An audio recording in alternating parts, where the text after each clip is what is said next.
Hello friends, நான் உங்கள் free fire gaming தமிழா. இப்போ நம்ம இந்த வீடியோவில் என்ன பார்க்க போகிறோம்னா, how to got a rare item, அதாவது மேஜிக் கியூப் எப்படி எடுக்கிறதுன்னு தான் இப்போ பார்க்க போகிறோம். இப்போ நம்ம மேஜிக் கியூப்பை எப்படி ஃப்ரெண்ட்ஸ், மேஜிக் கியூப் எடுக்கிறது ரொம்ப கஷ்டமே இல்லை, சரி, ரொம்ப ஈஸியான விஷயம். இது ரேர் ஐட்டம் அவங்க அவ்வளோ சீக்கிரம் தந்துடுறாங்க இல்லை, நம்ம ஃப்ரீ ஃபயரில் அவ்வளோ சீக்கிரம் தர்றாங்க இல்லை. நம்ம அதை எடுக்கிறதுக்கு ஒரு ட்ரிக்கு போகுது, புது ட்ரிக் கண்டுபிடிச்சிருக்கேன். ஆனால் எனக்கு இன்னும் கிடைக்கல. அந்த ட்ரிக்கில் ரேர் ஐட்டம் கிடச்சதே தவிர மேஜிக் இன்னும் எனக்கு கிடைக்கல. அதை நான் உண்மையாக உங்கள்கிட்ட சொல்லிடுறேன். இப்போ அதனால் என்ன கிடச்சிச்சின்னா, எனக்கு கோல்டு ஃபிஷ் தான், அந்த பண்டில் தான் எனக்கு இப்போ கிடச்சிருக்கு. இப்போ மேஜிக் கியூப் கிடைக்க வாய்ப்பு இருக்குது. அதனால் நான் சொல்கிற ட்ரிக்கை கரெக்டாக ஃபாலோ பண்ணிக்கலாம், உங்களுக்கும் மேஜிக் கிடைக்க வாய்ப்பு இருக்குது. ரொம்ப கஷ்டம்னு நீங்கள் நினைக்க வேணாம், ரொம்ப ஈஸியான ட்ரிக்கு. உங்கள்கிட்ட இருக்க கோல்டை மட்டும் வேஸ்ட் பண்ணால் போதும், அந்த ட்ரிக்கு யூஸ் ஆகும். அது என்னென்னா, ஃபஸ்ட்டு நீங்கள் கோல்டு ராயல் போய்ட்டு லக் ராயல் போய்ட்டு அதில் கோல்டு ராயல் இருக்குல்ல, அந்த கோல்டு ராயலில் கோல்டு வவுச்சர் வச்சு 2 முறை 10+1 ஸ்பெண்ட் பண்ணுங்கள். 2 டைம் 10+ ஸ்பெண்ட் கரெக்டாக பண்ணிவிட்டு, அடுத்து உடனே டைமண்ட் வவுச்சருக்குள்ளே போய்ட்டு டைமண்ட் ராயலுக்குள்ளே போய்ட்டு டைமண்ட் வவுச்சர் இருக்குல்ல, டைமண்ட் வவுச்சரில் ஸ்பெண்ட் பண்ணுங்கள். டைமண்ட் வவுச்சரில் ஸ்பெண்ட் பண்ண உடனே உங்களுக்கு ரேர் ஐட்டம் கண்டிப்பாக கிடைக்கும். இந்த ட்ரிக்கு என் ஃப்ரெண்டுக்கும் யூஸ் ஆனிச்சு, அவனுக்கு மேஜிக் கியூப்பே கிடச்சிருச்சு. அந்த மேஜிக் கியூப் படம் தான் நான் முன்னாடி லாபியில் போட்டிருக்க படம். ஓகேவா?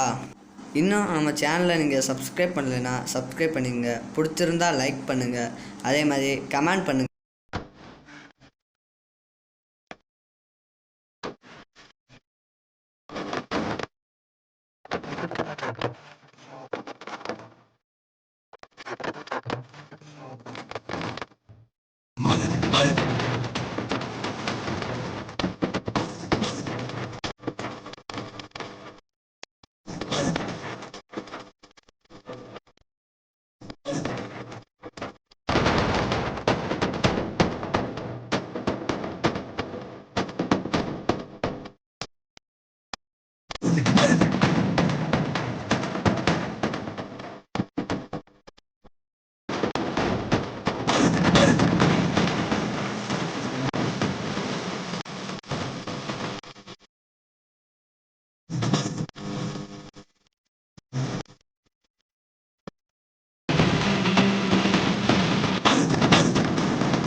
வாட்சிங். மறக்காமல் சப்ஸ்கிரைப் பண்ணிடுங்க, லைக் பண்ணிடுங்க, கமெண்ட் பண்ணுங்கள், ஷேர் பண்ணுங்கள், உங்கள் ஃப்ரெண்ட்ஸுக்கும் ஷேர் பண்ணுங்கள். தேங்க்யூ ஃபார் வாட்சிங்.